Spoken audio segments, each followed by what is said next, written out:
I'm too lazy to do the starting soon anymore, since I can't play any good, decent music that I would like to play. And I figure, like, why bother? So I'm just gonna starting these abruptly, probably. But it's also good to have, like, a little buffer, I guess, at the beginning. But anyway.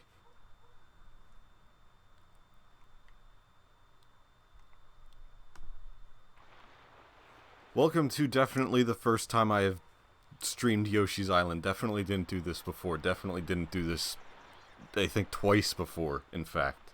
And never finished.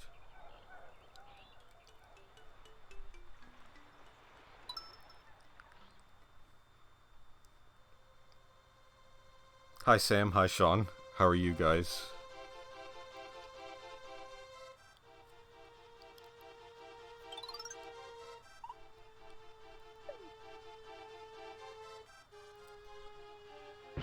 So this is birthday stream, and this was kind of abrupt, but I just want to play my favorite game on my birthday,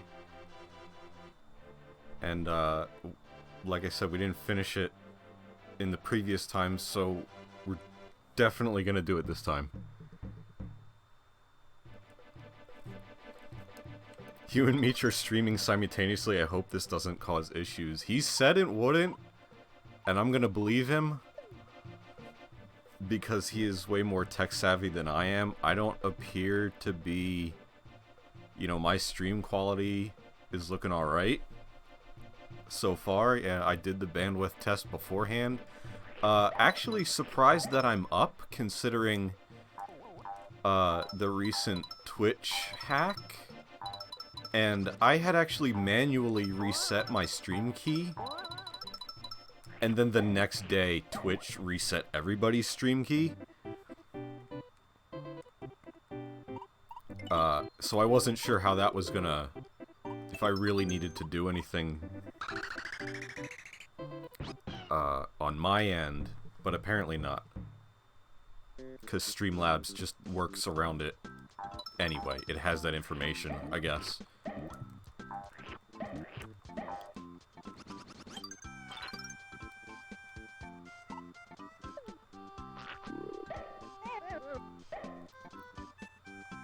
Yeah, like, you can do, like, the custom stream ingest, which is what I do when I want to do a bandwidth test, which is always because I'm skeptical. But yeah, and then you can just, like, turn it to default.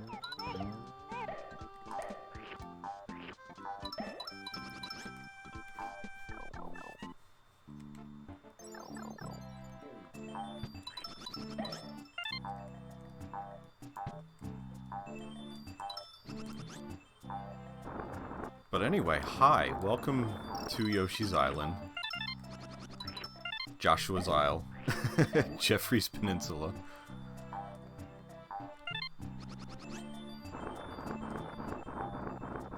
Oh man, you know what's really neat? I'm noticing? Input lag. Where was this before? Why now? Why all of a sudden? Okay, so I didn't mention this on the last stream because I was a little caught up in the whole Chris Pratt thing. But not gonna go in, no. Between the last time I streamed and the time before that, and that big chunk of time, I had to get a new TV.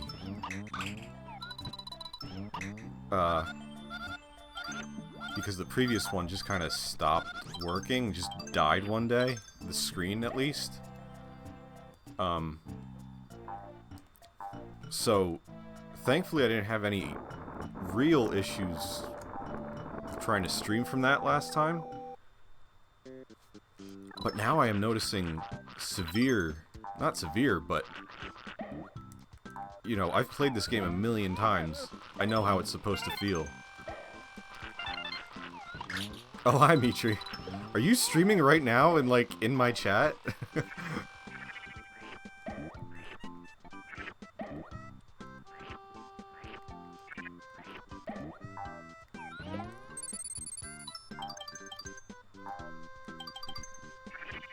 I think he might be.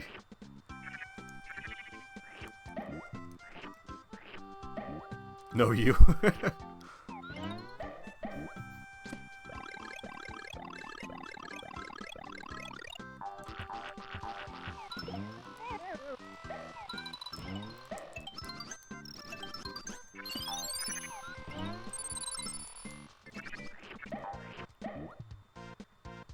Oh, the run died? Well, congratulations on your PB earlier. At least, you know, you have that.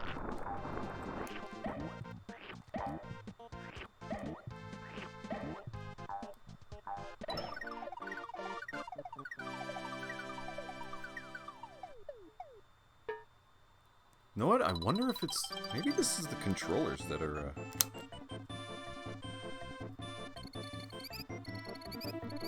It's not consistent input lag. It's like eating inputs. Which is no bueno, regardless. I'll make do. I mean, this is casual playthrough, so it might get annoying, but...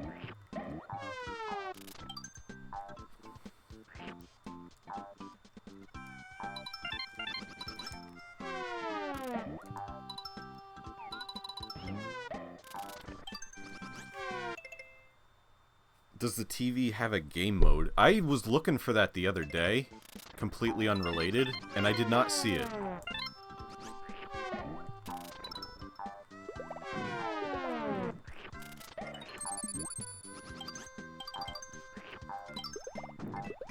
The strange thing is, like, any TV I've played with, I feel like I've never had any input issues.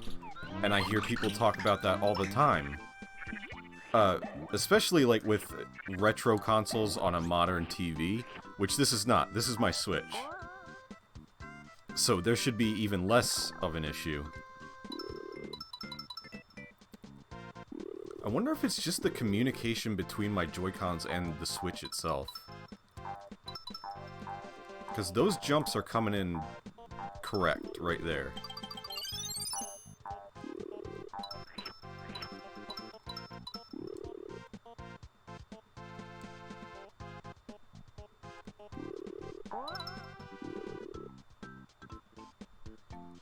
It can I believe it can happen, I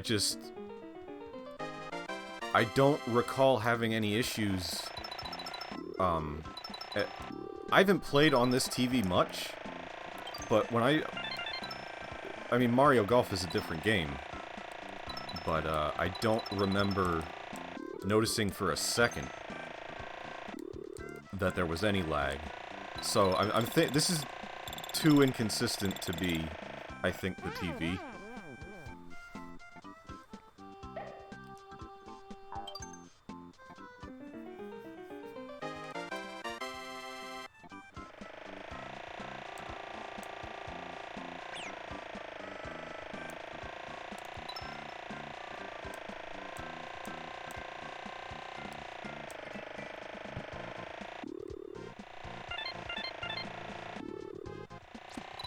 By the way, how is sound and everything? I'm still not back to being used to this and knowing how everything is going to be. Caddy, thank you. Thank you for joining and thank you for the happy birthday.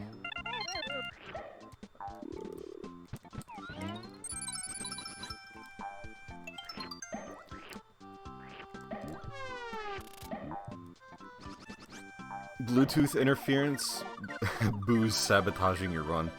I remember hearing that, like, the oldest of the Switch models have some, you know, on top of other connection issues that all Switch models have. I remember hearing they have, like, antenna issues, and there were people who occasionally, if your Joy-Con is not in a good position, then it doesn't quite get picked up. And I think that might be what... I don't think it's the TV. Cool. Bad, bad, and worst.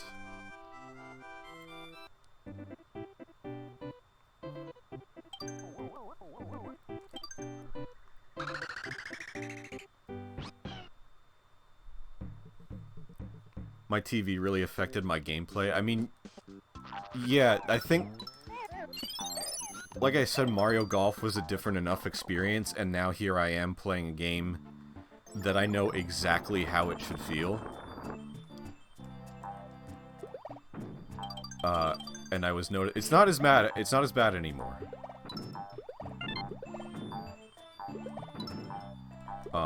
And I think for it to change like that means it wasn't the TV. I think it is a connection issue with the Joy-Cons and the Switch.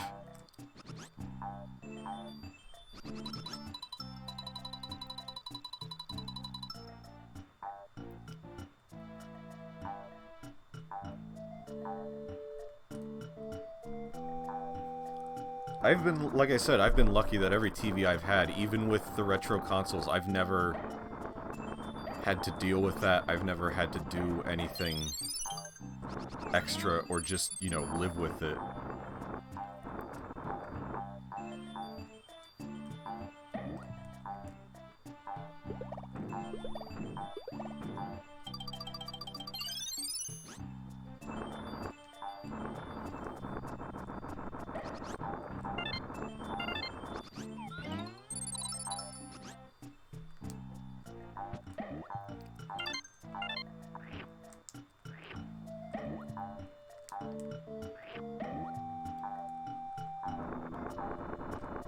Well, I hope you didn't stop the stream on my account. And Sam was wondering connection issues, but everything seemed to be okay, but maybe you weren't streaming by that point. Zach, hi, how are you? Welcome.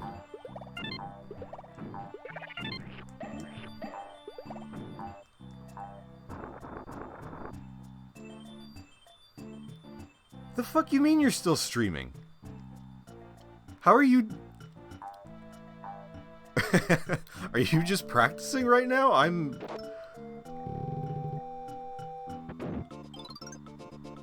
Yeah, Zach, there's an Anesti Brothers stream showdown. He's doing Mario World 1, I'm doing Mario World 2.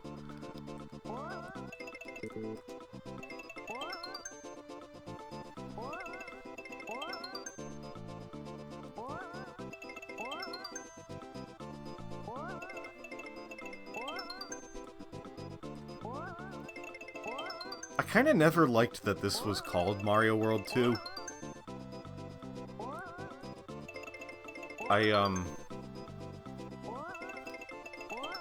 Even as a kid, like, I never referred to it as this. I thought it was like a pointless subtitle and there's no real connection. Obviously, we know now they did it for the branding just in case Yoshi couldn't sell on his own, but...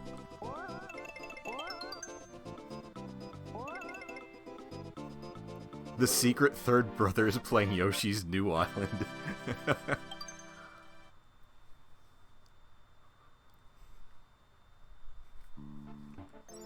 Sucks to be that brother.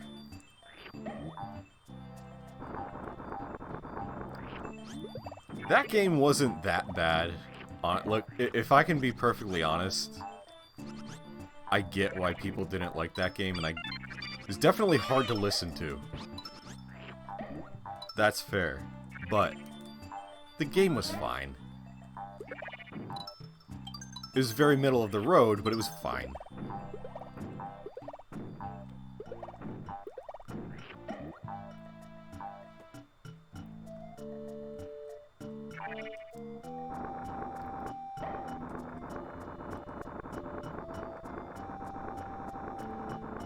Confirmed, my brother is running.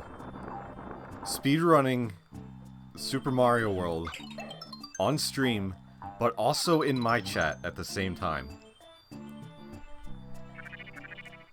What a trooper, folks.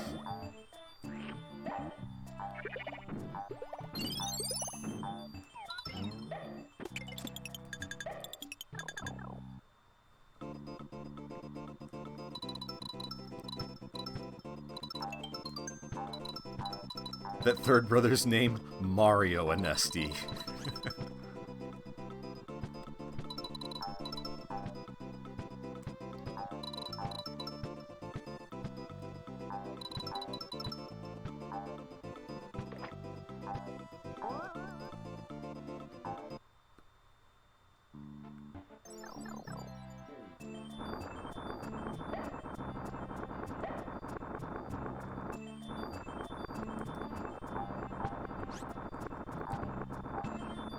Chomp Rock, please.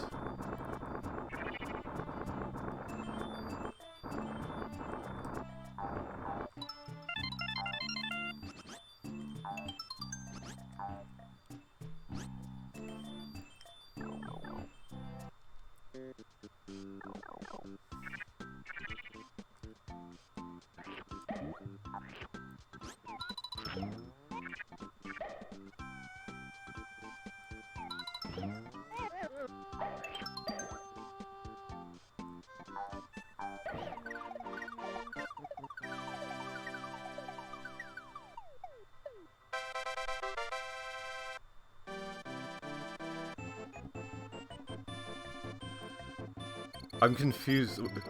I've known him longer too, that's why I'm here. We have all known Niko longer? Longer than what?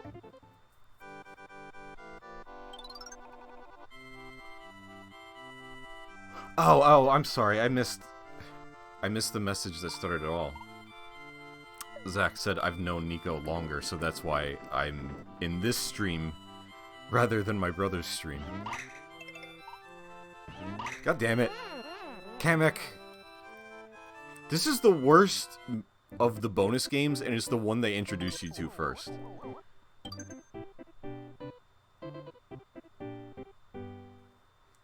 Yeah, Mitri has definitely known me the longest, all things considered.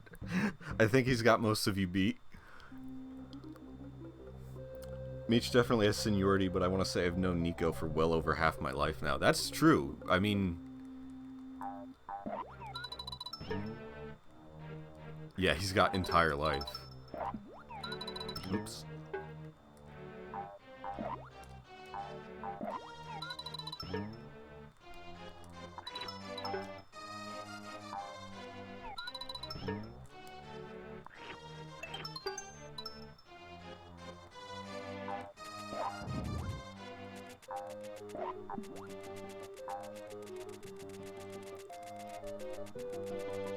Well, Zach, I appreciate you choosing me over my brother. No, I appreciate you.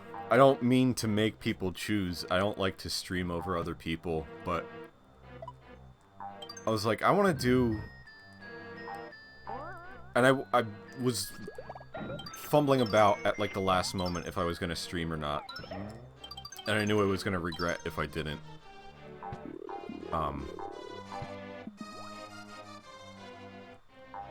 Just while it was my birthday, have an excuse to do something.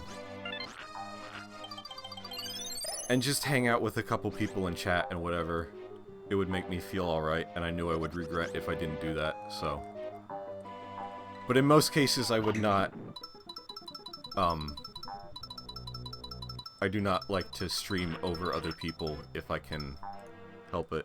Especially when they're in the same house.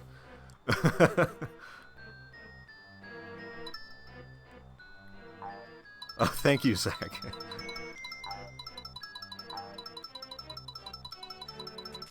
Look, most people don't... most people don't really look at the stream title, I don't think. So it's fine,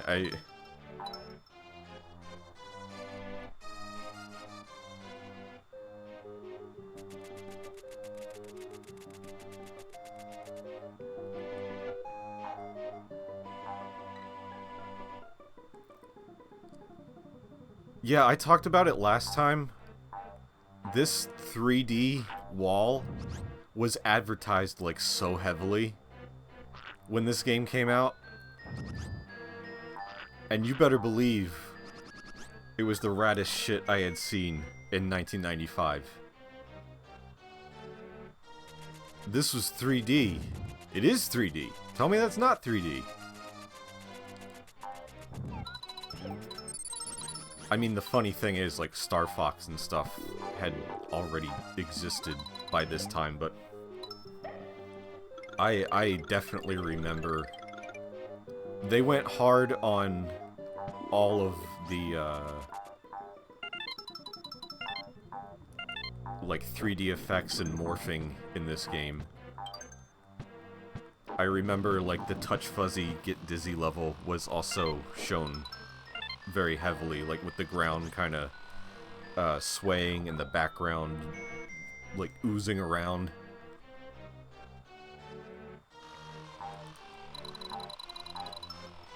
They definitely went in with a, check out these graphics you can't get anywhere else.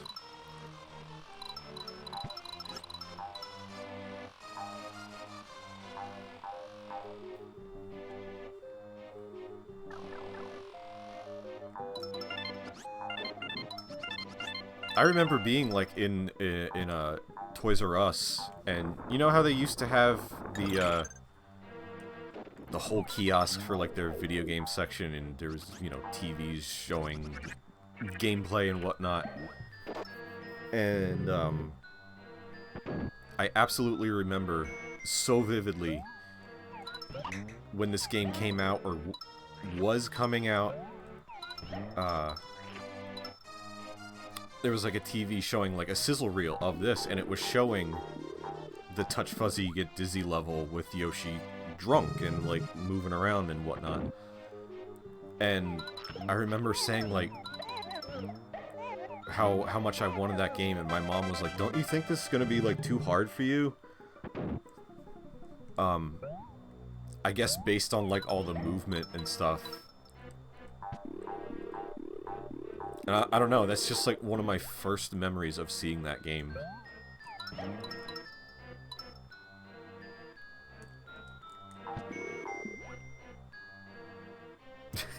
Your mom said get good, and you know what? I got good. I'm great at this video game. I fucking love this game.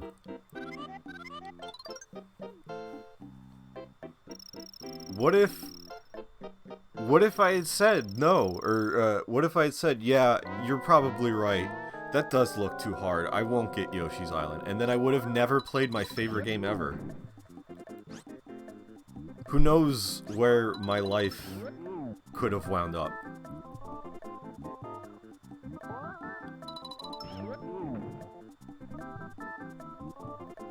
What if I was like, yeah, I don't need Yoshi's Island, and then, like, instead of getting an N64, I gravitated towards PlayStation and just, like, stopped Nintendo entirely. You still wouldn't have played it. You probably wouldn't even have a mustache. That's the other thing I like in this imaginary scenario, that, 26 years later, I would still just have not played Yoshi's Island.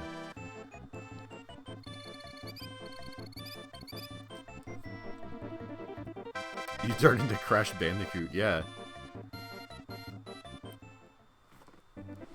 Crash Bandicoot, or Spyro, would have been my hero instead of Mario.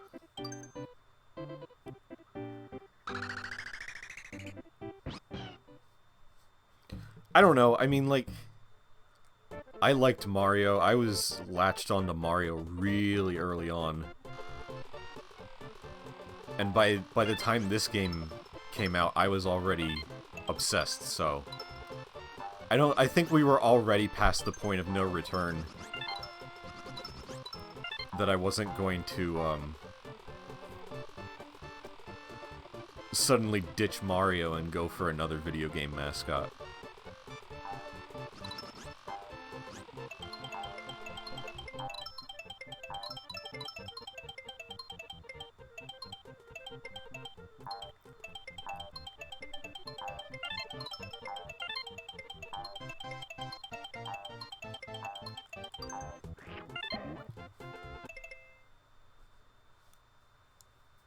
Alternate dimension Niko persona.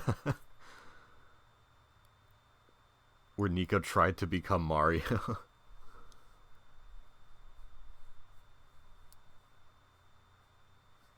Do you ever think about the cursed alternate dimension Mario and Sonic where their personalities are switched?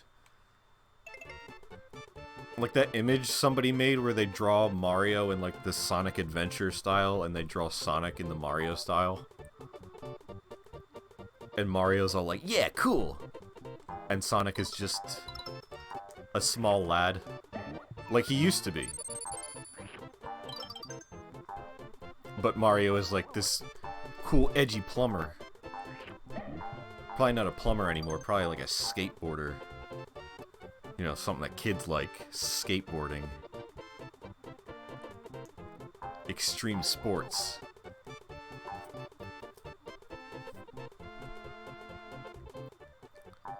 Alternate dimension where Sonic is dating Madonna. I wish we got that.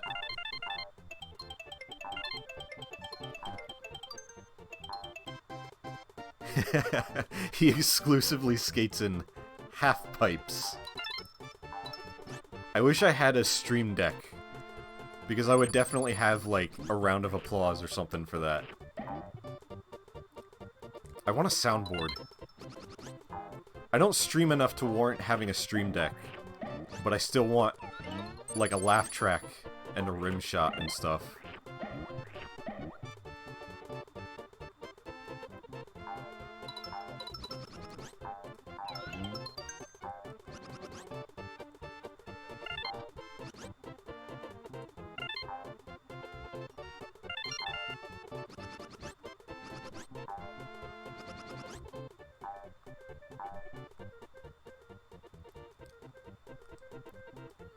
Yeah, I'm glad this game came out when it did. This was like the perfect time. I was 5 when this game came. 5 or 6. I don't remember the month this game came out. And I don't think I had it till I was like 6 or even 7. But yeah, this came at the absolute perfect time in my life for this to be the exciting, colorful game that it was, and me being that age was the perfect time to get completely swept up in it.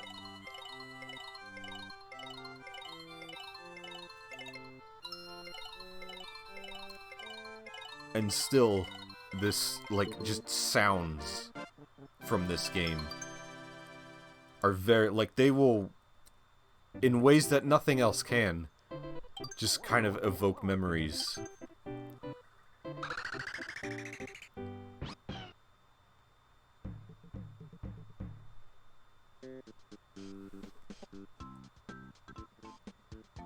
While you got to play Yoshi's Island, I got stuck playing Balls 3D.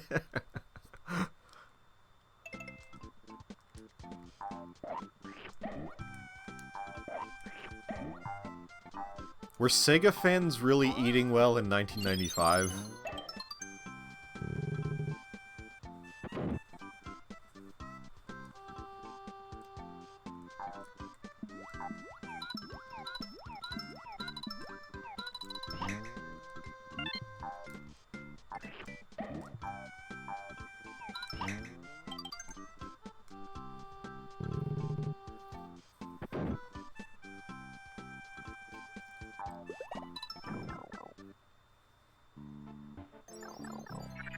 I still enjoyed the Trainwreck games I played because I didn't know any better. I think about that a lot.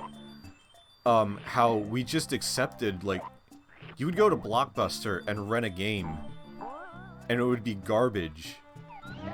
But you would be 5, so you didn't know. You were just like, oh, well, this is just a game. This is just how it is. This is how it's supposed to be. The game wouldn't be wrong. I'm wrong. And then you get older, and you're like, hey, here's a thing I remember playing, you know, 20-some years ago, and you play it, and you're like, oh no, this is bad. I had so much nostalgia for this, and the game is ass.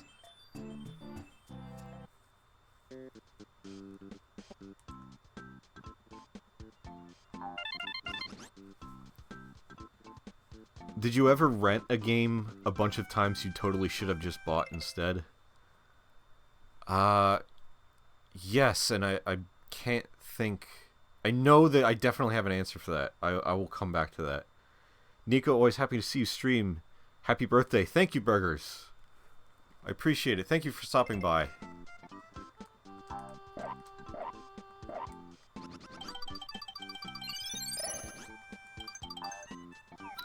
What? Yeah, there were definitely more than a few games that I rented, like, a bunch, but never owned, and it was like, yeah, at that point you should have just bought it. Cool Spot for the SNES is my first answer, but I'm not actually sure how much, like, I rented that, or how much I played it as well at, like, I had a friend who had it. So I think it was like a combination of like playing it through friends and renting it. Gosh. Crystal Shards, yeah. Oh, I know the answer. Snowboard Kids. Snowboard Kids 1 and 2. Were games that we rented a lot, I think. And then finally, years later, bought used copies, and it was like, fuck it, why don't I own this? There are still games I need to do that with. Banjo-Kazooie, which is going to be coming to Switch now, so I'm not going to bother getting a Nintendo cart, Nintendo 64 cart. I was playing chicken with that. I love Banjo-Kazooie. I don't own it in any capacity. As much as I love that game. Uh-oh.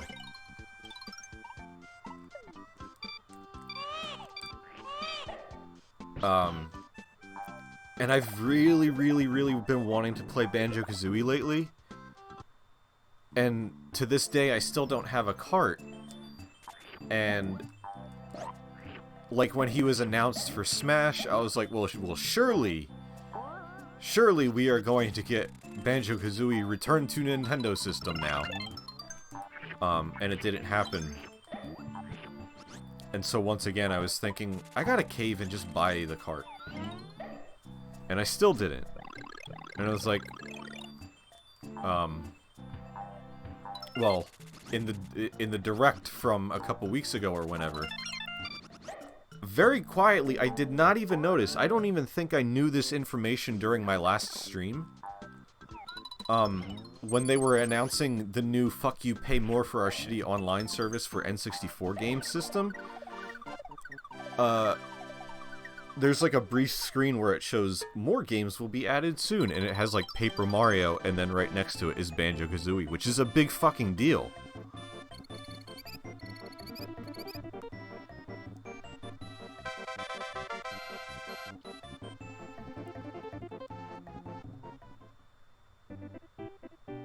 Yeah, we are going to have to upgrade the NSO account.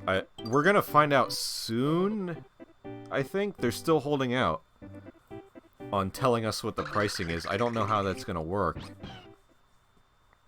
with our joint account.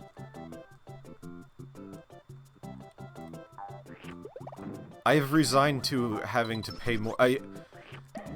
I will pay more, fuck it, just for Banjo-Kazooie. There is nothing else really in that package that I need, but I fucking want Banjo-Kazooie on Switch. Hi, Jackie. It's so silly that you gotta pay more for the N64 and Genesis, but I'm totally gonna do it. Yeah. Nintendo knows they got us by the balls. I'm sorry to say. I don't need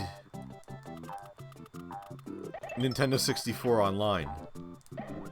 And if they didn't show Banjo-Kazooie in it, maybe I wouldn't have committed to it. Because most N64 games they're gonna put on there, I already own. But guess which one I don't? Banjo-Kazooie. And it's a big enough deal for me that it's coming to the Switch. It's coming to Nintendo at all. That they're letting that happen. I assume it is going to be just the raw N64 version and not, you know, why would they include it in the N64 collection if it was the rare replay version? Um, you could just buy... honestly, I should. Just as much as I love the game, I should just fucking buy a cart of Banjo-Kazooie. I don't think they're terribly expensive. Even with the way the retro game market has been lately. Because I looked not that long ago, like within a month or two. I think I looked.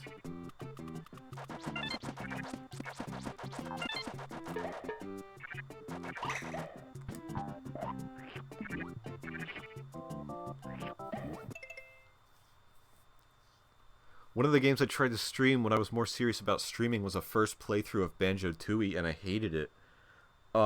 Yeah, that was, going back to the rental thing, that was a game I rented once, and have almost zero recollection of, and really have not watched anybody ever play it either, so if I played Banjo-Tooie today, it would be completely blind.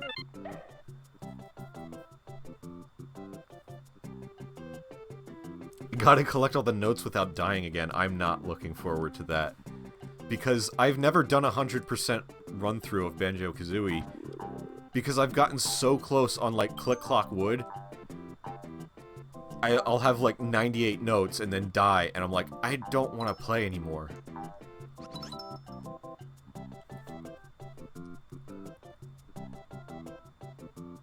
Although it'll probably have rewind. You're probably right, actually. I didn't think of that. There's the graphics.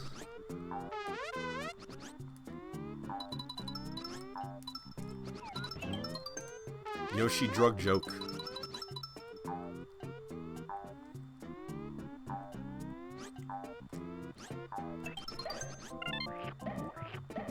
That genuinely was cool as a kid. The way the ground sways and waves like that.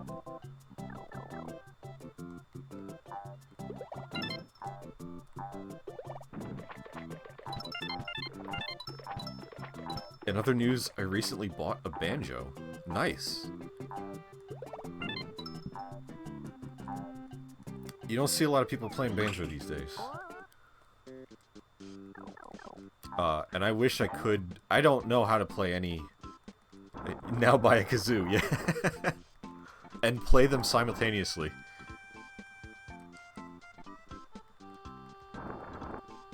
I have a kazoo. I have a kazoo somewhere. You play the banjo, I'll play the kazoo.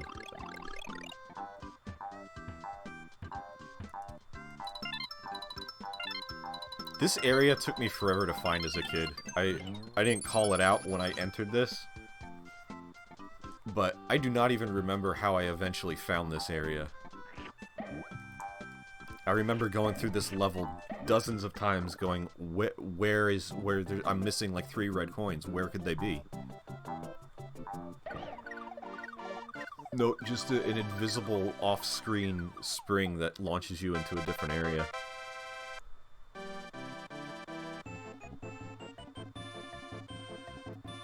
I can't play an instrument, but I've gotten into backpacking recently and I found a 2-pound banjo. Now I want to learn to play it by the campfire. That's awesome. I would love to do something like that. I would love to do like a road trip or like, you know, live out of an RV or a camper or whatever and do something like that. Just travel in general.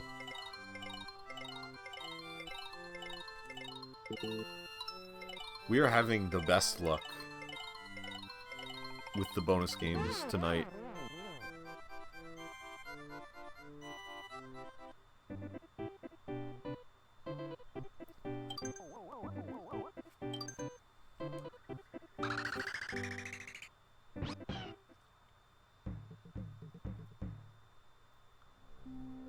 It's been fun. I got some friends in DC who are into it a lot more.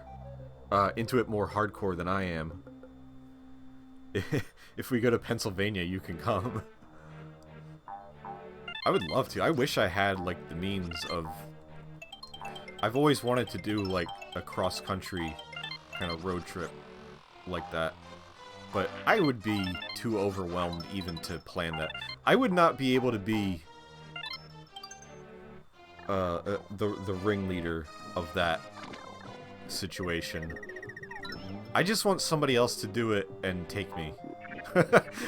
That's what I want most things to be, is somebody else lead and I'll follow. I was just thinking the other day that I wanted to do a zine, you know, like a classic zine mini-comic collection of, you know, several artists contributing to a self-published little thing that you would see at conventions and in indie comic stuff, you know? I would love to start a zine, except no, I wouldn't. I would love to be able to say, hey, let's start this zine, and then have somebody else manage and, you know, call for the entries and everything, and I would just be a part of it.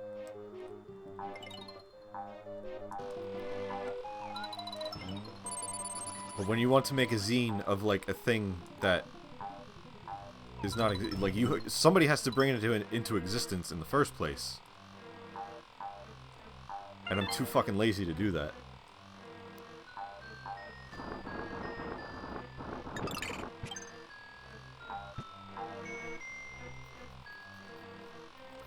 Stylophone. I meant to look up what a stylophone was. I mean, I got the gist of it. I meant to look up what that was when Vinny was playing his. I have a feeling it's a thing I have seen or heard of before and just don't remember. I love little, weird instruments like that, like the automaton and stuff. Just dumb instruments that aren't really practical, but they're small and interesting. Like, it's just a unique, different way to make music. Which reminds me, when I was younger, when I was in middle school, I played the trumpet. And I remember going to the music store one time and seeing up on the wall... I had already had a trumpet by this point, and I remember seeing up on the wall a very small trumpet. And I was enamored with it. It was called a pocket trumpet. And it was basically just a regular trumpet, but all the tubing kind of, like the same length of tubing, I guess, just all scrunched together in a smaller form. And I was fascinated by it. And that thing lived in my mind for weeks. I really wanted, I thought I would be the coolest motherfucker in middle school if I walked into band class one day with a tiny trumpet. And I remember asking my band teacher about it.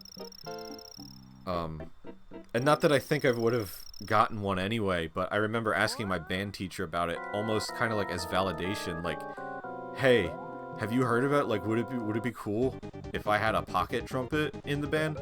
And he was kind of like, I don't want to say dismissive, but like, he was just kind of like, oh yeah, I've seen those things. You're just gonna get like a slightly higher sound than a regular trumpet.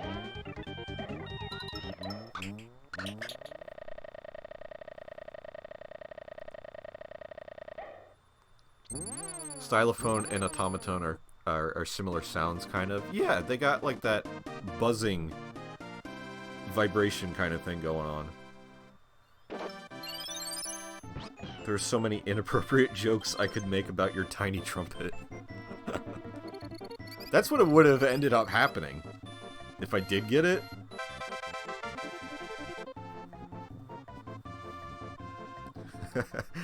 Kiss my brass. Bite my tiny metal brass.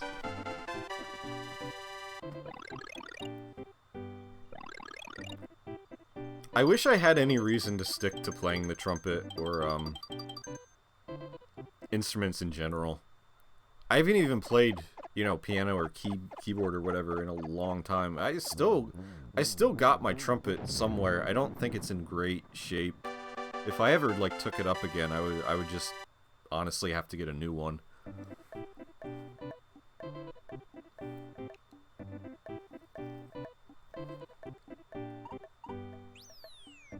So here's a question I have that nobody cares about. And what is technically the first appearance of Poochie? Is it this level? Is it Poochie Ain't Stupid? Or is it the level... Is it the first level in World 2?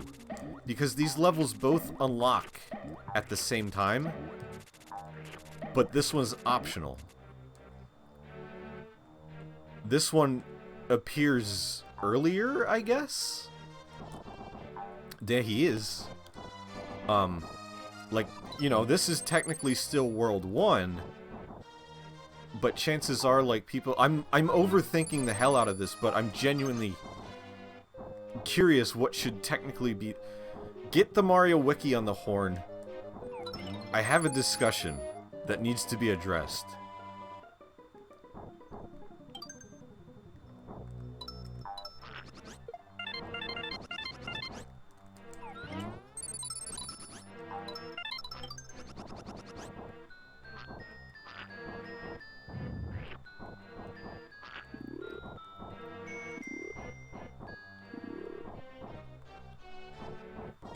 How did I not know this game has auto-scroll levels? It's got a couple, yeah. We did one already. The 5th level is an auto-scroll. There's not that many. There's like... I don't think there's really that many more, like, completely auto-scrolling levels. I think there are just other levels that have auto-scrolling segments. The first appearance of Poochie is in my dreams.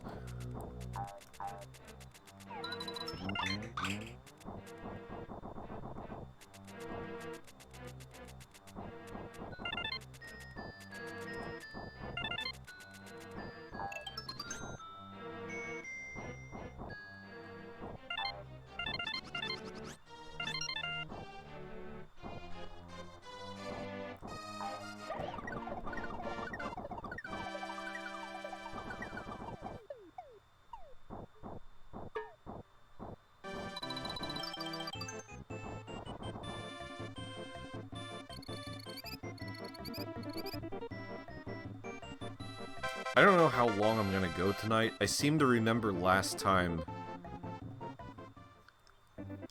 getting slightly into World 3 and then calling it a night.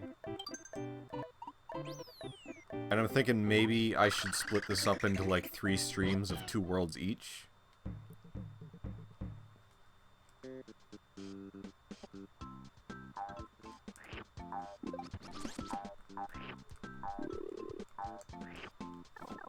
I don't remember when that last stream was, and I think it was over a year ago at this point. Which is why I felt like I can just start this over. But I was pissed because my internet died like halfway through the stream. And there was no real way for me to just kind of stitch. The internet died and I came back and continued to stream, but there was no real way for me to stitch the 2 parts together, and I was kind of just... It made me lose interest in doing the stream. So I just never returned to Yoshi's Island.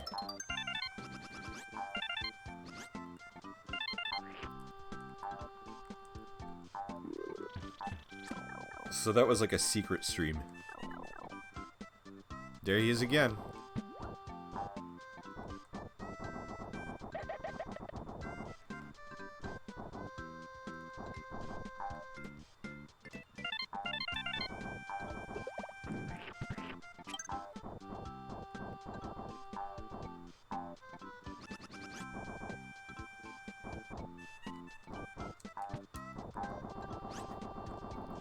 I have the little Yarn Poochie amiibo. And I'm so glad they made that. I don't think there's like any other merch of Poochie.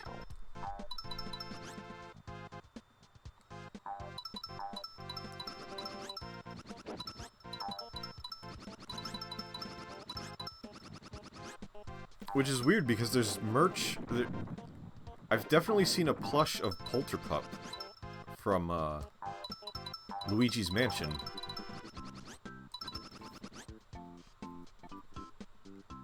And you'd think of those two dogs that Polterpup would play second banana.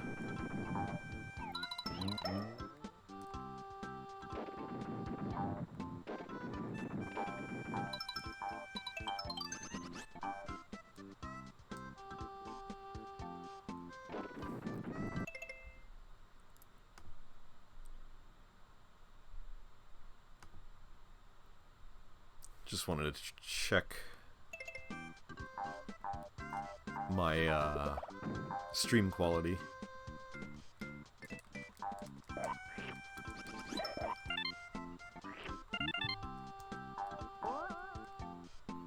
I did not know about this secret area until a couple years ago, as much as I've played this game.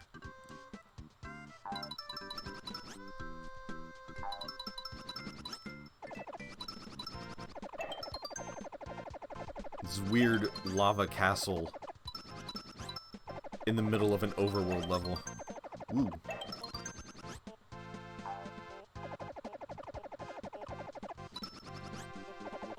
It's not the easiest bonus area either. I've died here a few times.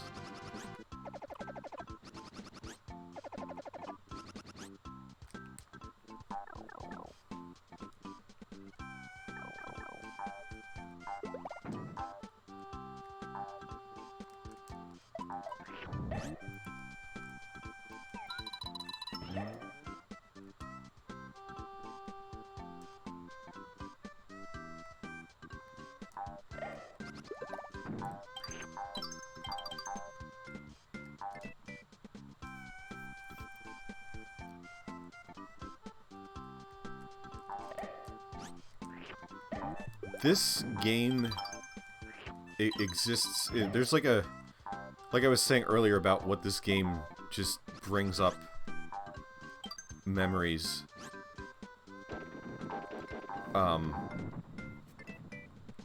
There was like a spot in my mind where this game and Legos coexist. Just the general idea of Legos. This game will remind me of it. In a weird way that I can't explain, really. When I see, specifically, something, and I'll show... Wow, that was nice of me. Nice of them to give that to me.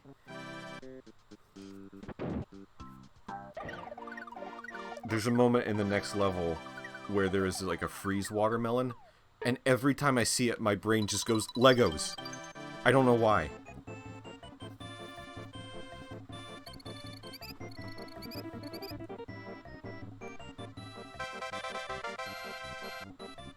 I think it reminds me maybe of like some of the clear pieces. that's the closest connection I can make. But other than that, the obvious thing is just Legos were a big part of my life at the same time this game came out. So.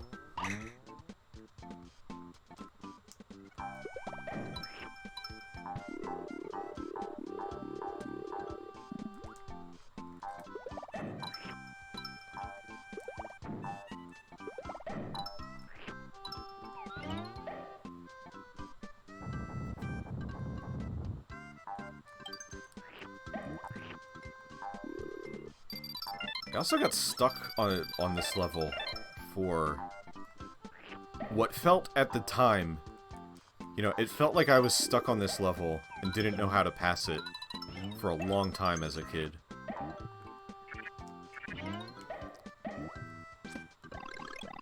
That plasticky crayon/chalk aesthetic goes good with Lego. It does.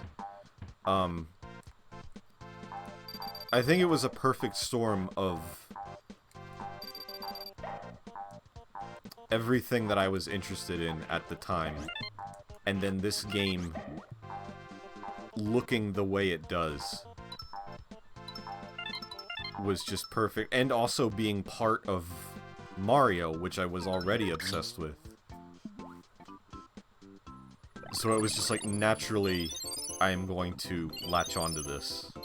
It's very toy, yeah. And that's why this game, visually... I hate to say this game, quote-unquote, holds up. But it does, because you will look at a lot of other games and know exactly, like, what time period they're from. Like, you could make the argument that certain things look dated or whatever. And I think this game just looks good. It has always looked good. Because it just looks like drawings. Yes, it is pixely, and here's the melon I was talking about. Every time I play this, I come here, and that's just like, Legos! I don't know why. The ice, and, like, I'm getting so many memories, like, right now. And it's not like it's not like I only played this game when I was a kid. I have played this game several times a year since it came out.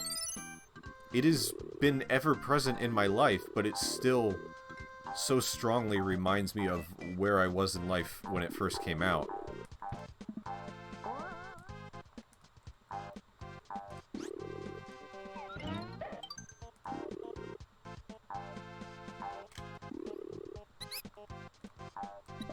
But yeah, this game still looks fantastic for being a 16-bit game. And none of its sequels really caught the same magic.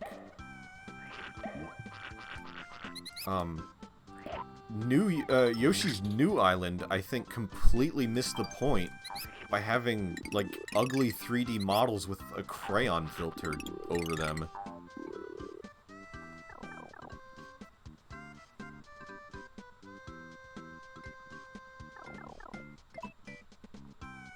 Yoshi's Island DS was... I don't like that game. Most people seem to not have a problem with that. I don't like it. I think the art style is too inconsistent of trying to just rip stuff from this game, and then a lot of, like, the original sprites for that game don't match the art style. Yoshi's New Island is very bland and kind of boring. It's alright, like I said earlier. Yoshi's Woolly World was really good, but this is a hard one to top.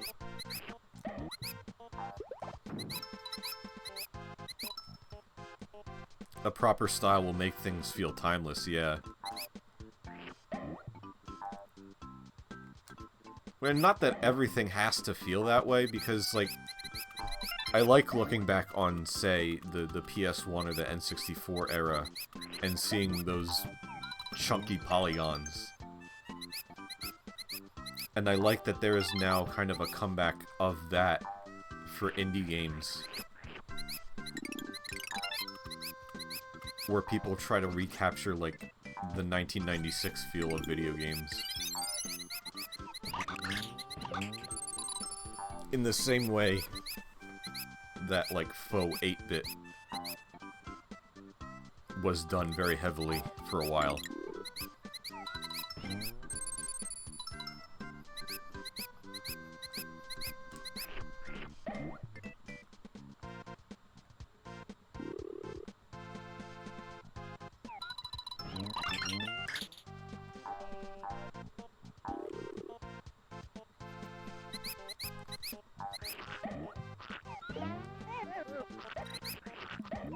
I'm usually able to take myself out of, you know, when I go back and play old games that do look dated and haven't, quote-unquote, aged well. I remember, like, when the Game Grumps were playing Mario 64, and Aaron just shit relentlessly on how that game looks. It was like, it looks so ugly! And, like, I don't... Like, no, it doesn't look great compared to what we have now, but I can still see the charm that was there at the time. I mean, honestly, same with the Donkey Kong Country games. I'm not that big of a fan of, like, the pre-rendered sprites, like the 3D converted down to 2D sprites. And that definitely was way more revolutionary in 1994, but I still think it looks, like, fine when you go back and play it. Like, I'm not offended by it. Like, oh, how could we ever think this was good? Which is how some people seem to treat a lot of old games. Like, oh, I was so dumb to once believe that this was good. I mean, I will always use as a point of reference for me personally, when GoldenEye 007 came out. We all have that moment, I think, when we were growing up and we had something that made us say, you know, this is so realistic, how could graphics ever get any better than this? And my moment for that was looking at the hands on the characters in GoldenEye 007. And you look at that now, and it's laughable. But I saw that back then, and I was like, I don't understand how we could ever possibly render a more realistic human hand than this block with a hand image textured onto it.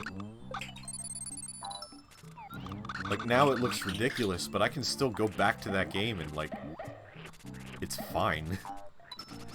It's not going to... Oh no, the immersion of GoldenEye 007 has been broken because the graphics don't hold up the way they did in 1997.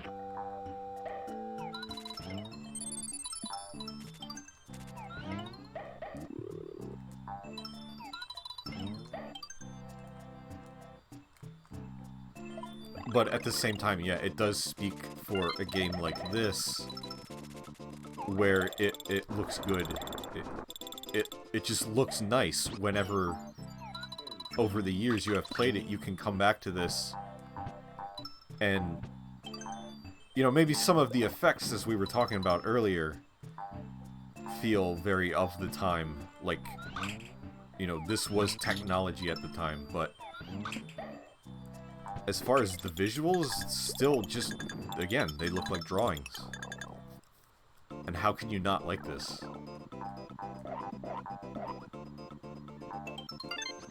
I don't know too many people who dislike this game.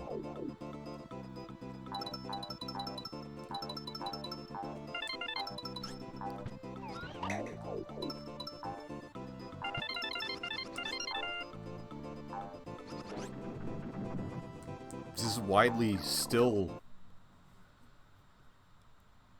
regarded as a masterpiece. This is my favorite room in the game. Dude! Me too! Like, seriously, this is, I don't know, this is like my favorite level. Or at least one of them. It's a tough call, but this is like the first level I remember seeing where I was just in love.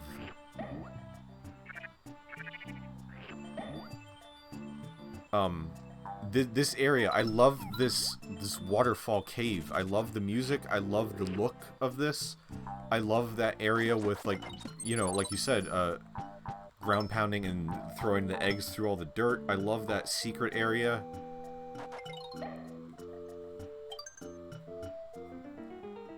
This game also does neat things with Mode 7, lots of squish and stretch. Yeah. We were talking about that earlier, like, it was heavily advertised, like, look what the Super Effects chip on the Super Nintendo, or the Super Effects chip 2 on the Super Nintendo can do that these other systems can't. And it's really just rotating.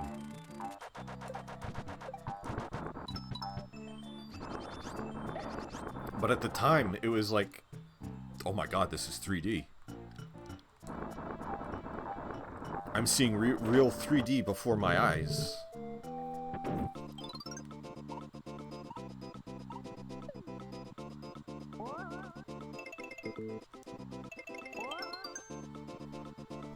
I remember, like, I don't know if I had rented this videotape from Blockbuster, because I didn't own it.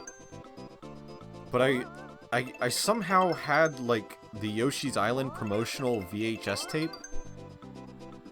It had to have been, like, I must have spent a Blockbuster rental on an ad for Yoshi's Island, like a 20-minute VHS tape that was advertising this game.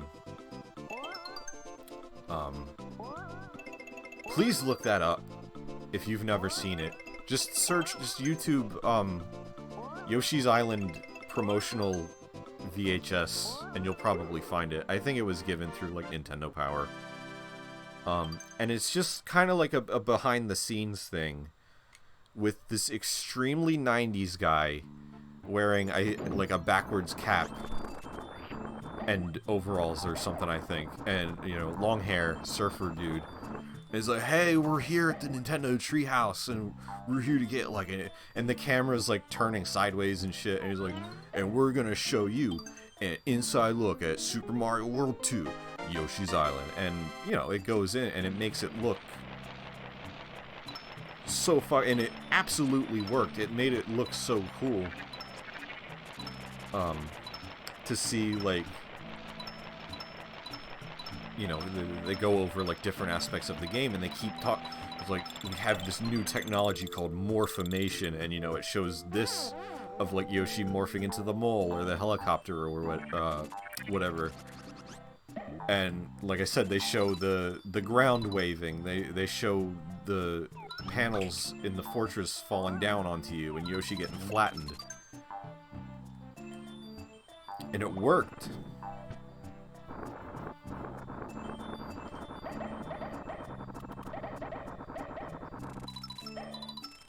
It's like, none of my other games can do these things. I gotta have this one.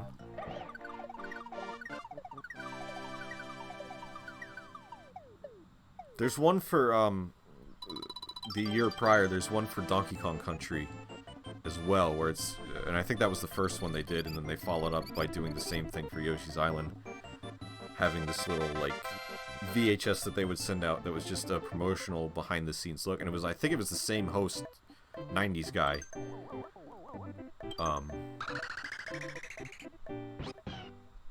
But it was exciting, because it was, like,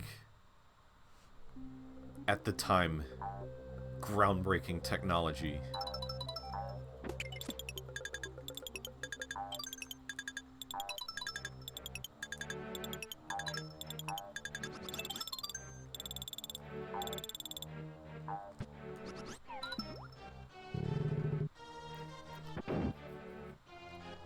Got stuck on this level as a kid as well. Could not figure out how to escape this room for what felt like a while.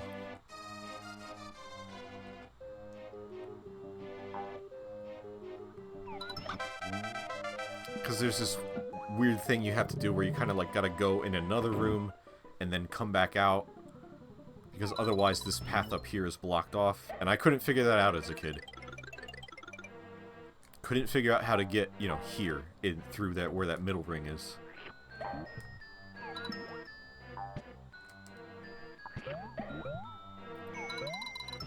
But eventually, I prevailed. And I didn't even know about the extra levels until way later on. I didn't know getting 100% on every level did anything. So I never tried to get 100% on all of the levels. And then one day I was at a friend's house and we were playing this game and he had more levels than I did.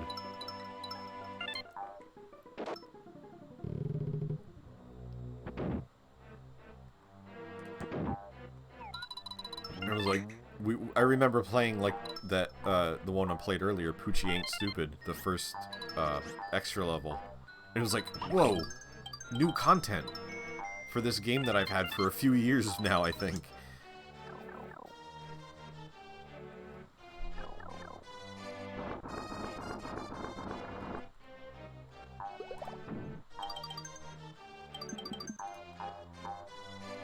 I kind of take that for granted now, just like as an adult, and like a new game will come out and I will just blast through it and find everything, and there's no real mystery. But as a kid, when you weren't as good at video games, you could go a long time with there being stuff in a game that you just completely missed. Like, major stuff, because you were a kid and you were stupid.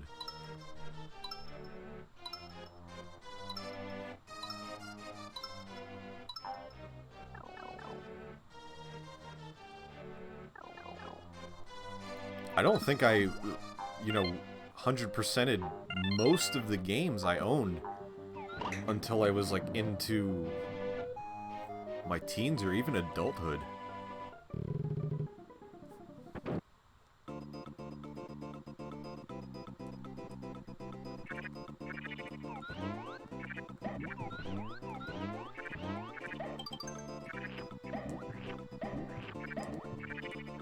I like these variants of boos here. You got the balloon boo, and you got the blindfold boo. Aw, I wasted the switch. Not that big a deal, it's just coins, but...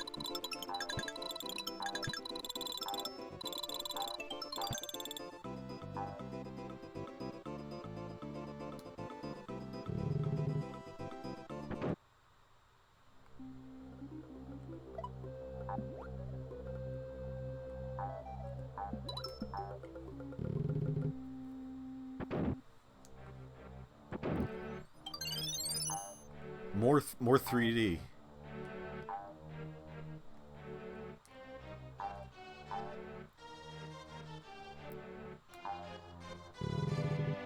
was like totally unnecessary for that to be a 3D platform, but let's show off, why not?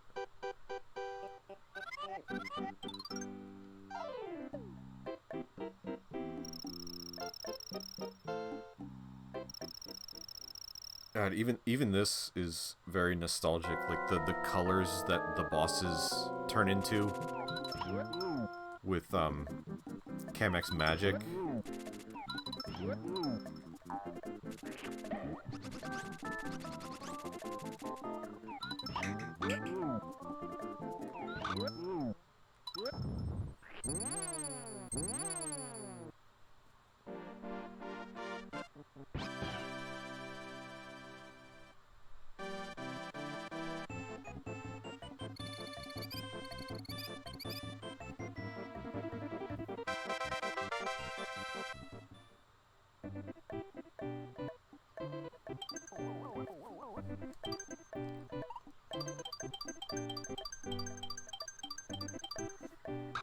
Just want to make sure I didn't miss anything. We're good so far.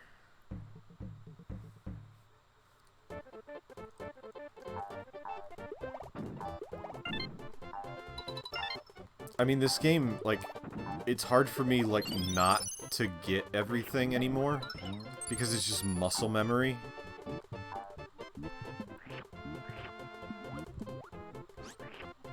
Similar to the Donkey Kong Country games, like, I can't not get the bonus rooms in the Donkey Kong Country games because I'm just used to it. And it's weird to try and play the level without getting the secret rooms.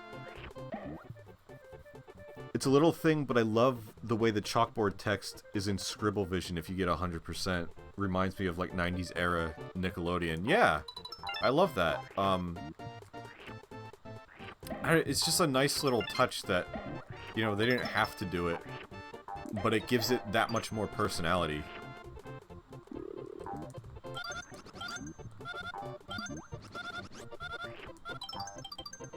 I always loved, like, line boil stuff.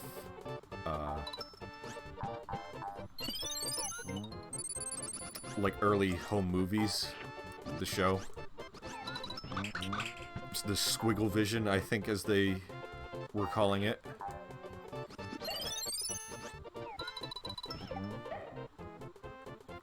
It's fun to do, it's easy to do. Well, depending on how you want to do it.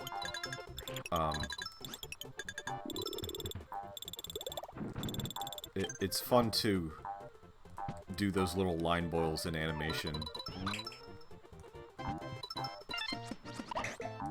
Just to add, like, an extra little bit of something going on, you know? And it just makes it look, yeah, like child scribble doodle things.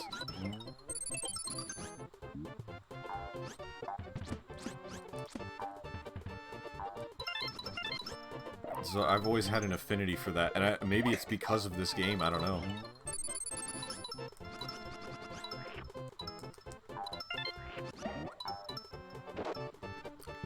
Living Doodle, yeah, exactly. I mean, that's kind of how I interpret it, yeah. Like, if a drawing was, like, walking around,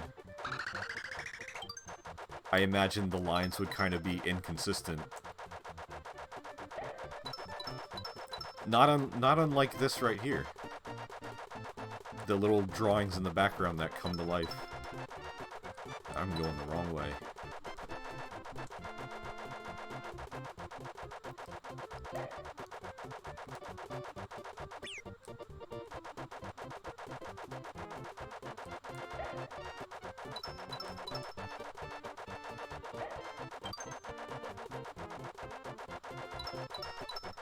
Spirit Tracks, yeah.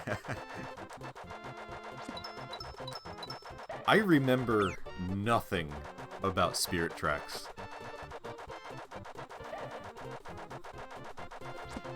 It must not have been that great. It had very little effect on me. You know what I do remember about it? I remember not getting all the heart containers, and not even wanting to get all the heart containers. So here's my review of The Legend of Zelda Spirit Tracks. I don't remember it. The only thing I remember is that I didn't feel like 100%ing it. Take from that what you will.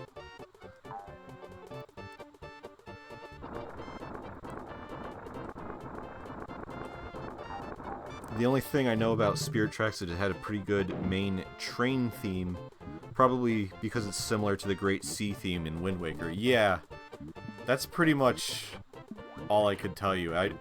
I would know the theme when I hear it, and honestly, I would probably know the theme because of Smash Brothers, not because of Spirit Tracks. And yeah, I do believe it was kind of like a train-ified, you know, instead of having an aquatic feel to it, it had like a land feel.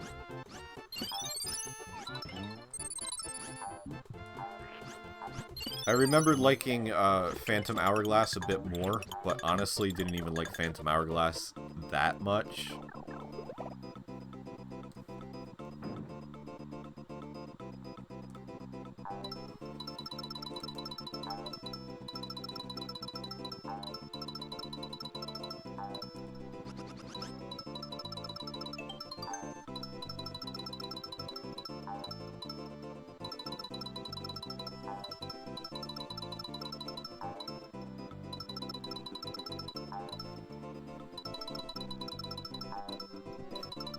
I know, look at this egregious display of 3D. Just how many of these platforms can we put in this bonus room? Make them look at it.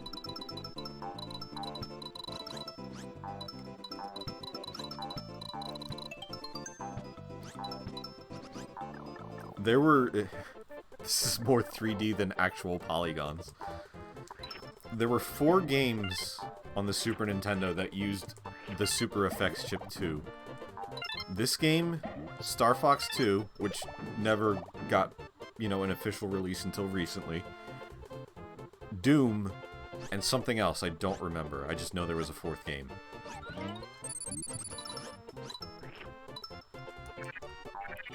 And those were the games that had the real dick-waving 3D.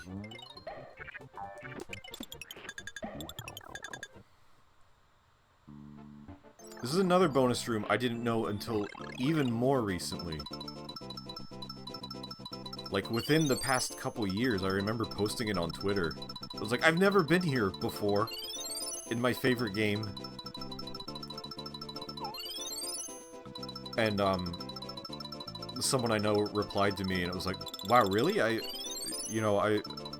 I've always gone to this bonus room, and it's weird to think about how different people have completely different experiences with games, and that, you know, here's something I don't know that this person does, but in turn, you know, maybe I know things that would be news to him.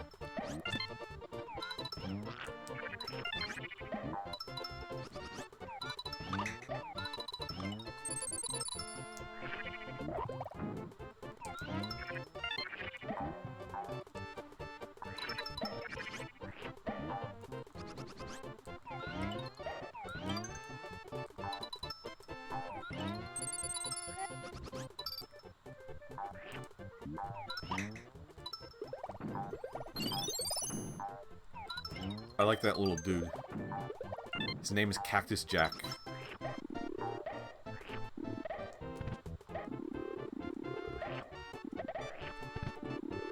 Stop. I didn't... Stop blowing bubbles.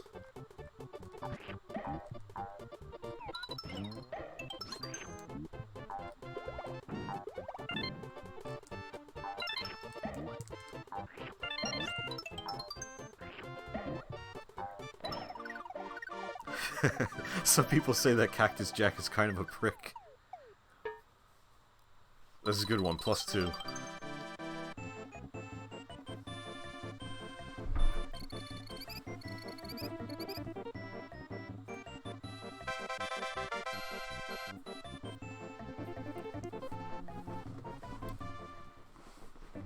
Sean, do you want to write my jokes for me? You seem to got this on lockdown.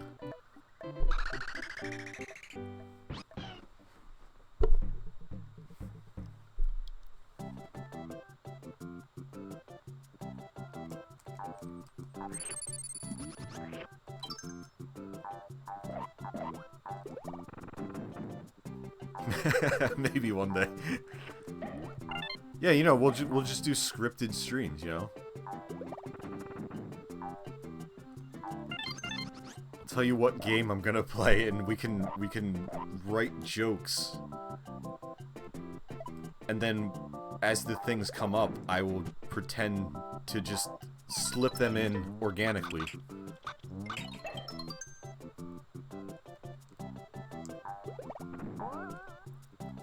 God, do you think anybody's ever done that? Like, planned commentary? Well, I guess people probably have. Like, people I think used to do Let's Plays that were, they would record the footage, and then, like, add commentary later, so I guess that was kind of a thing. Whether or not it was good, you know, I couldn't tell you. But I do seem to remember that.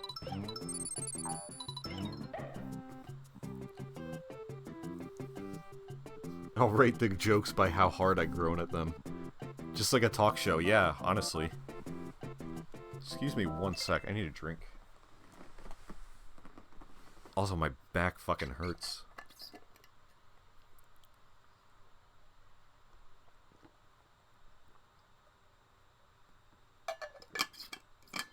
Is it just me? Is it just me? Or does suddenly everybody have back pain? I don't know if... I see back pain memes, like, daily. And I don't know if I'm only noticing this because now I too have back pain, or if suddenly everybody just started getting back pain at the same time.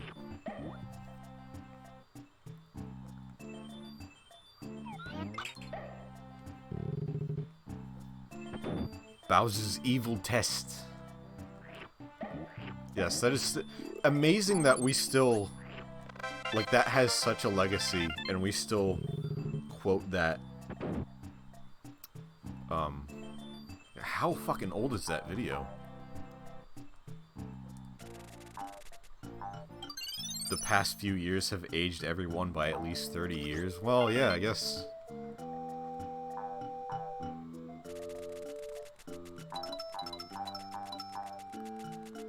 We are all under, like, so much stress that everybody just fucking... Their bodies are just crapping out. I believe it.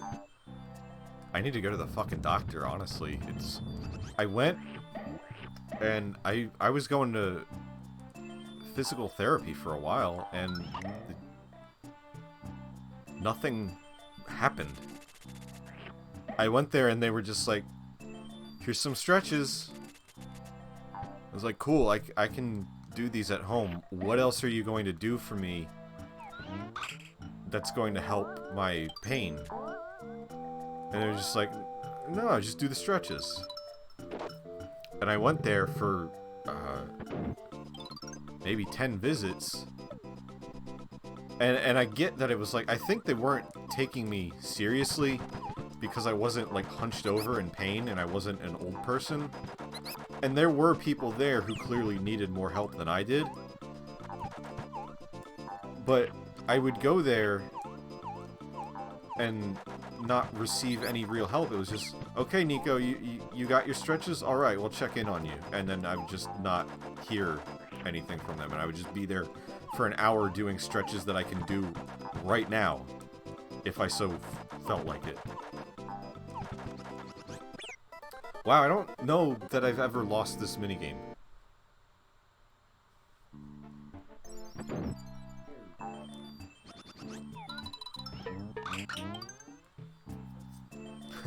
Haha, what are stretches? I know, right?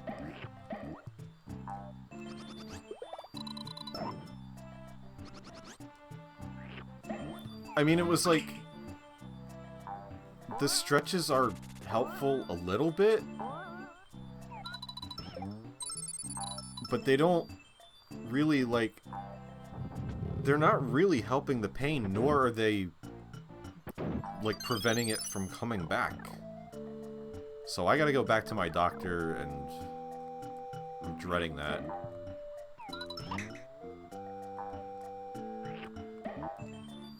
It's just overwhelming.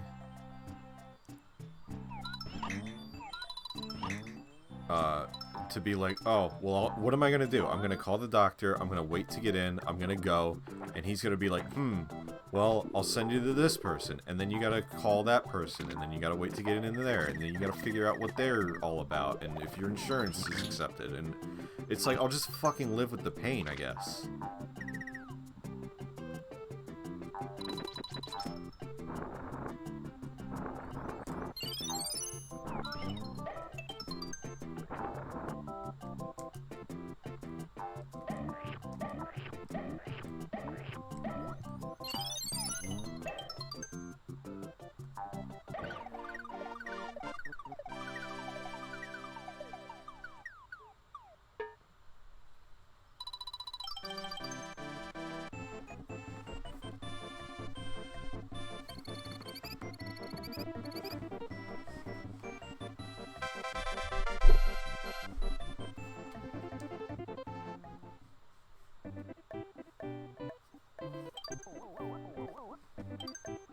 So I think 3 more levels is going to be my limit tonight because my back is bothering me.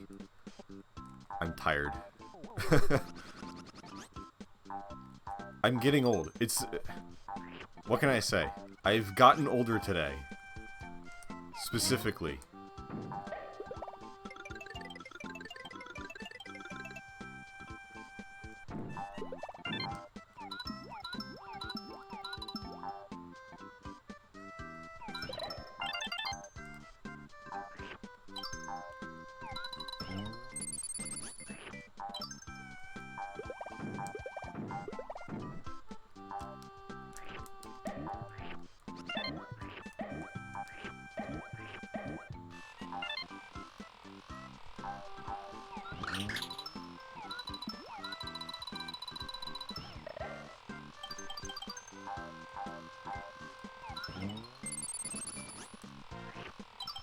I would like to get back to this soon, though. And not, you know, really not allow myself to go even, like, a week without returning to this, just to keep the momentum going.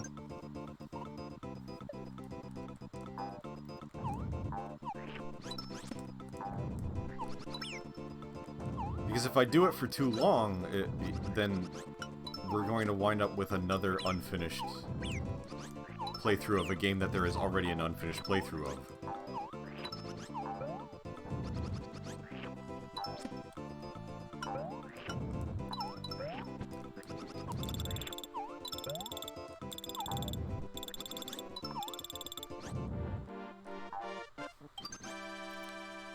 Could do another stream this weekend. Yeah, I mean, I'll play it by ear. Could it be sooner than that, even?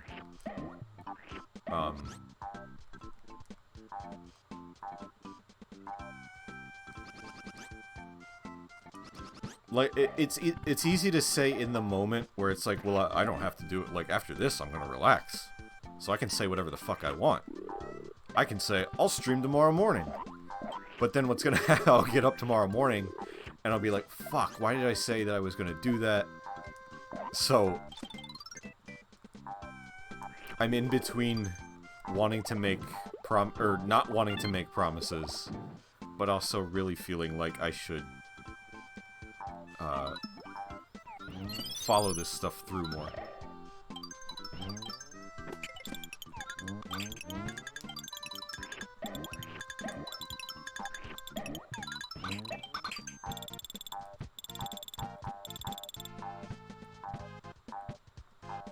There it is.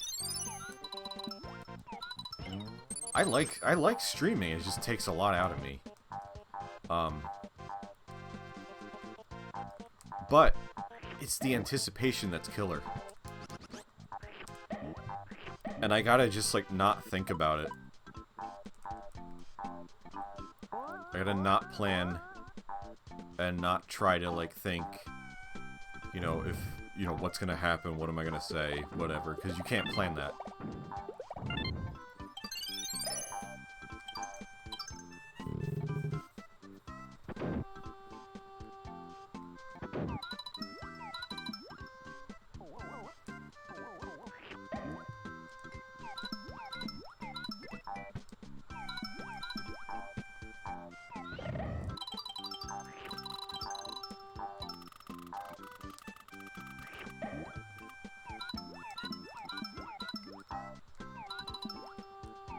Spontaneous streams. I'm torn again, because I do like the spontaneity will get me more likely to do it, but also I like to give people a heads up if I can. I like to at least be able to say within the day, like, hey, I'm gonna stream later, and then have people see that and think, oh, okay, you know, I know this, maybe, you know, if I'm around at that time, I'll, you know, carve out a few moments to go watch.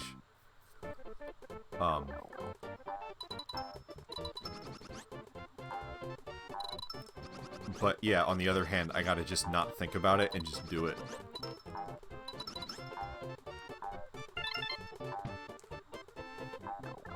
Because that's my problem with literally everything, is thinking about it too much before I even do it, and then getting upset about all the possible outcomes,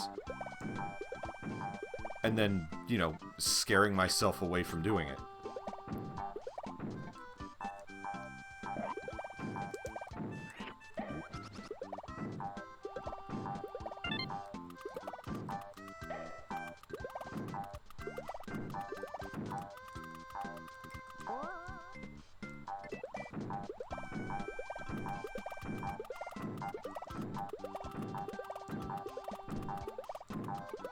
I'm glad this is not the GBA version, because we would be hearing a lot of Yoshi voice right now.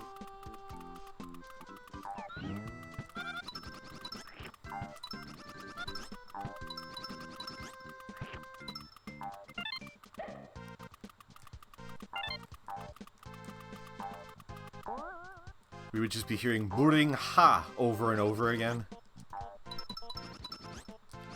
With the crusty GBA sound chip on top of things. Oh, I'm sure that would sound fantastic.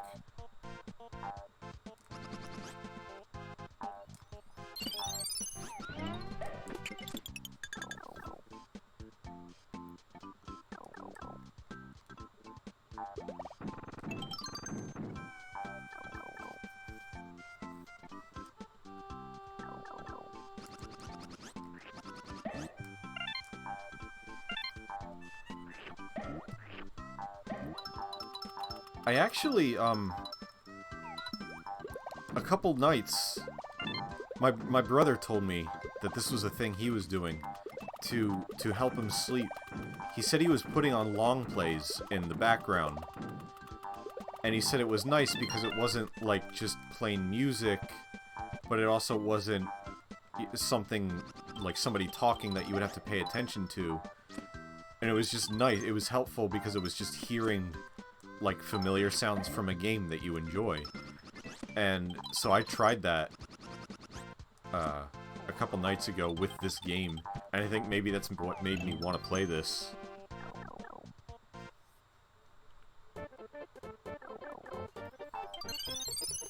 But, I mean, I kind of always want to play this game.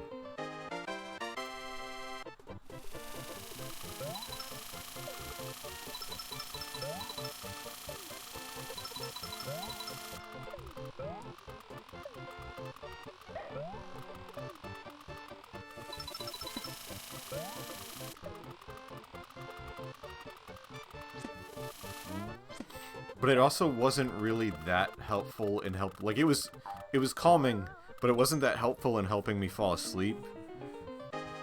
Because I was just kind of like laying there with my eyes closed, and I was like, I know where the player is right now. And then I would like open my eyes and look at the screen and be like, ah, yeah, I was right. And I just kept doing that, and like, I was like, I'm not even trying to fall asleep. I'm just trying to play Yoshi's Island in my mind to the sounds of it happening.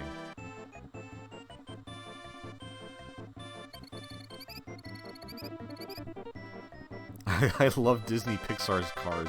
This is the only car segment in the whole game, too. And I love the car transformation. They use it more in the GBA version, though.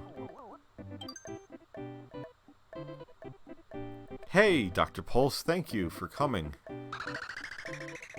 It's Ben, yes.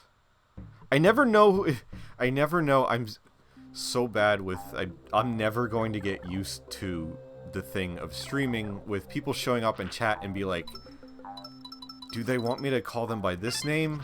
Or, like, their username? Is it weird? I'm never not going to feel awkward about that.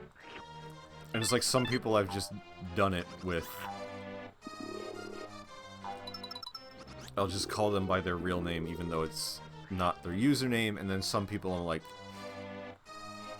would they prefer it if is it awkward if I say the username when they know I know their real name?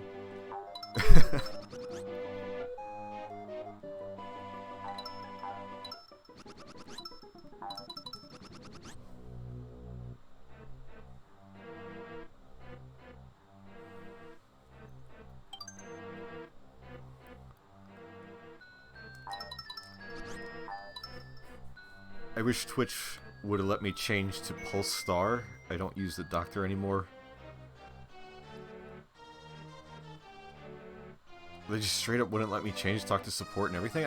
Well, Sam, I remember you had the same issue for a long time. You had just, like, the underscore after your username that you wanted to get rid of. And it was taken forever for that to be lifted for some reason. It was like a... restriction on, like, you had to wait a certain... I don't know. You had to wait a certain time to change your username, but,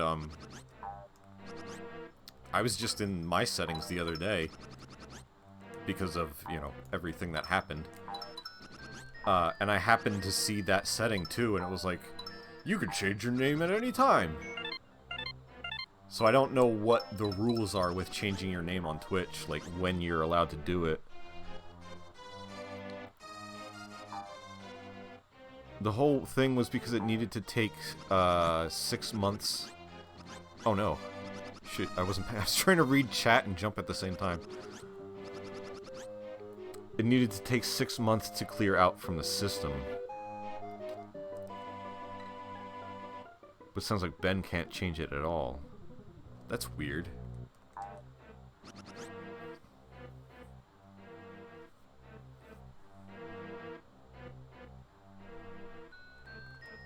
I'm glad I have largely stuck with just making my username on every platform just my name. Because there have been a lot of avoided headaches with that.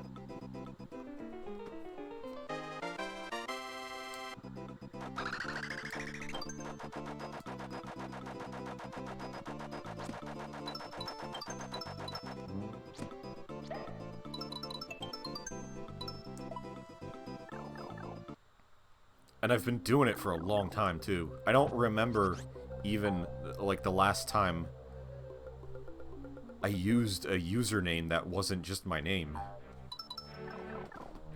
Probably, like, the earlier, or mid-2000s. And I think, like, once I started making the cartoons, I was just like, fuck it. There's no reason for me to, like, pretend to have a different name.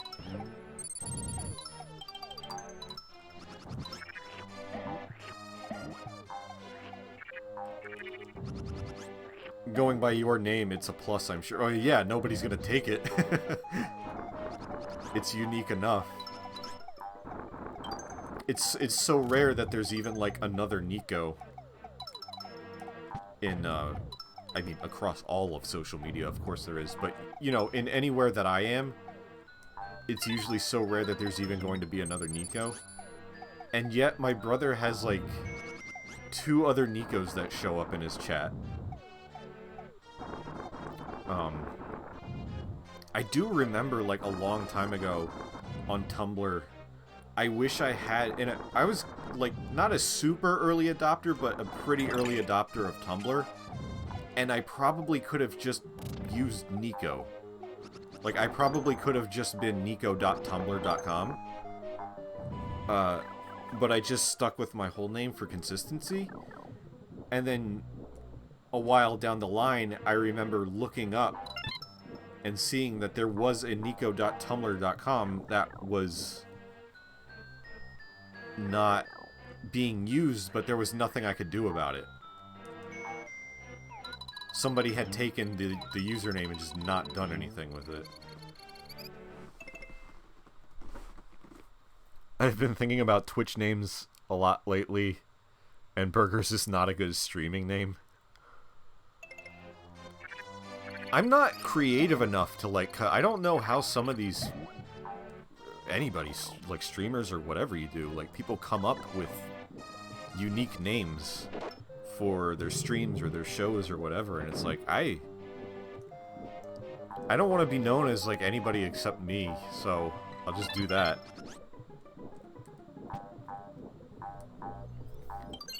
Oh yeah, we were early Tumblr adopters, like 2008. Yeah, 2007, 2008.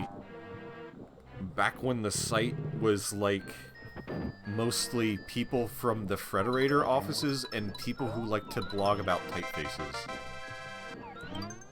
And that was it. That was what Tumblr was in 2008. And it was a lot more bearable. Yeah, remember when there were no likes? Remember when the only action you could take on a post was to reblog it?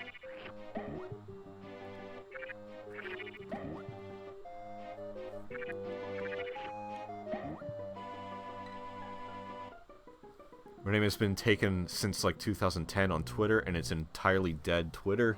I don't know why they don't just clear those out. It's kind of funny that Tumblr actually got better when the not safe for work stuff was taken out. Yeah, it got better because everybody left. And everybody went to Twitter and made that unusable. I left Tumblr in, like, 2016, I think? I finally was like, alright, I've had enough. And then, yeah, like a couple years later, they did the whole big cleaning house, and everybody left. And apparently now it's fairly quiet over there. And Twitter is just fucking hellhole. And we all say it, and we're all still there.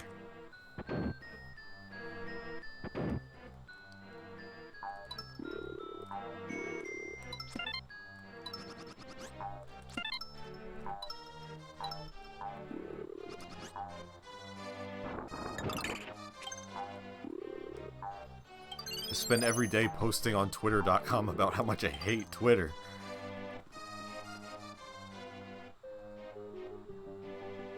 Oh, thank you for the birthday wishes. I appreciate it.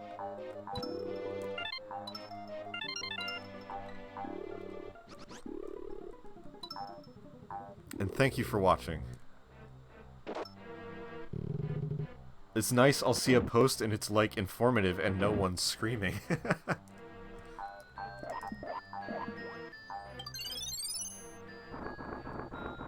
Yeah, it turns out when you whittle social media down to like 2 sites that everyone is always on at the same time, it gets very loud. When you don't break that up, it's very crowded.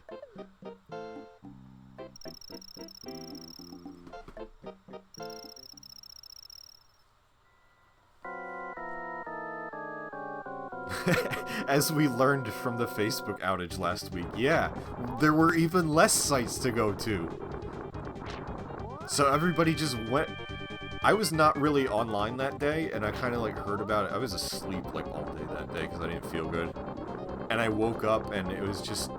Everything on Twitter was just about how the rest of the internet wasn't working.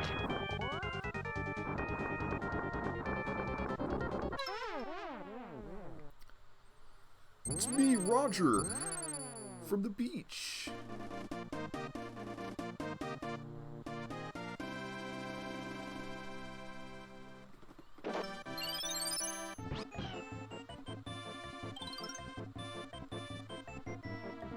I still can't get over how the locks to the server room were connected to Facebook's servers and they had to bring in an angle grinder?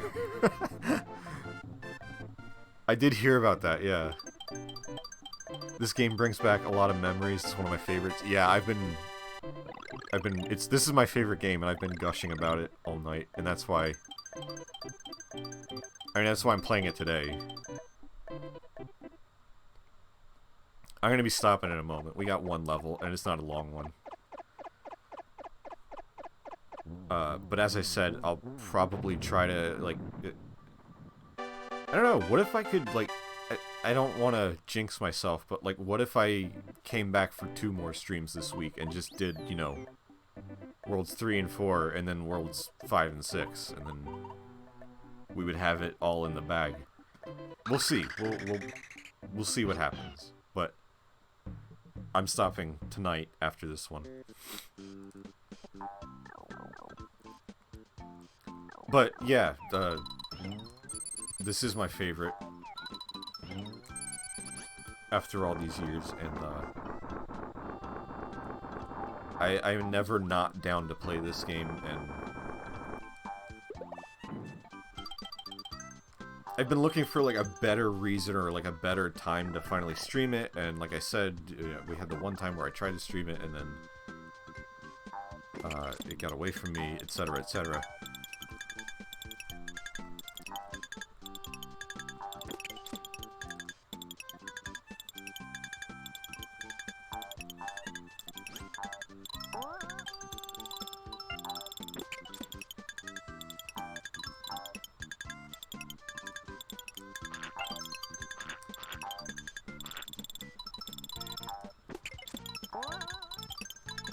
Sorry, this is taking up my concentration.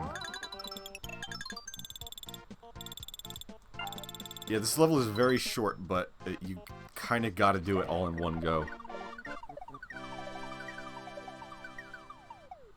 Do everything perfectly or you will die. Exactly.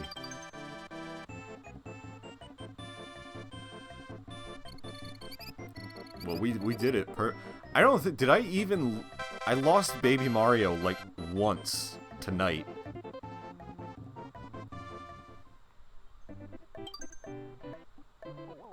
So I took, like, 1 hit of damage in the first 2 worlds. Yoshi's Stressful Island. That should be the next one. Just make it really annoying, and, that's honestly Yoshi's Island DS, if you, like, ever get into the later levels. It's fucking annoying. Anyway, yeah, that's a good stopping point, and I am going to just, you know...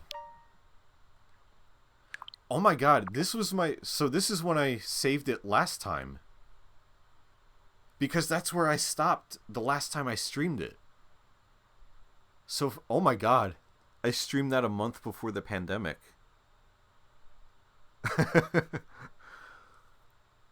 Yeah, I remember I got into World 3 and I was like, oh, you know what? I wish I had stopped at the beginning of World 3.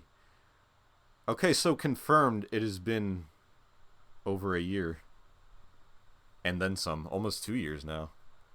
Well, I'm going to overwrite that one. And we'll return to this soon. But in the meantime, thank you guys for coming. Thank you for watching. I know it was short notice, but always appreciated to see you all here. Always appreciated to have you guys talk, and I enjoy having people to hang out with and talk about this dumb shit with. And of course, thank you as well for the birthday wishes. Very much appreciated, of course. Everyone, take care. Have a good night, and I will hopefully see you guys soon.